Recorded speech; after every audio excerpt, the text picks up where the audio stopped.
Assalamu alaikum everyone. Hope you are well and doing great with my channel.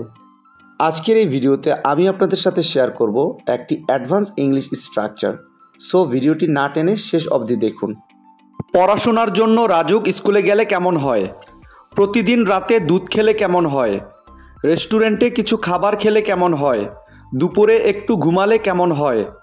এই প্রতিটা বাক্যে যে জিনিসটা কমন আমরা দেখতে পাচ্ছি সেটা হলো কেমন হয়। সো যখন আমরা কোনো সেন্টেন্সে কেমন হয় বাক্যটি দেখতে পাবো সেক্ষেত্রে আমাদের ব্যবহার করতে হবে হাউ অ্যাবাউট। এই টাইপের বাক্যগুলোকে ইংলিশে বলতে হলে সেন্টেন্স স্ট্রাকচারটি হবে how about plus verb plus ING plus others. চলুন তাহলে এই স্ট্রাকচারটি দিয়ে এক্সাম্পলগুলি দেখা যাক। পড়াশোনার জন্য রাজুক স্কুলে গেলে কেমন হয়? How about going to RAJUK school for studying. How about going to RAJUK school for studying. প্রতিদিন রাতে দুধ খেলে কেমন হয়? How about drinking milk every night? How about drinking milk every night? রেস্টুরেন্টে কিছু খাবার খেলে কেমন হয়? How about eating some foods in the restaurant? How about eating some foods in the restaurant? দুপুরে একটু ঘুমালে কেমন হয়? How about taking a nap at noon?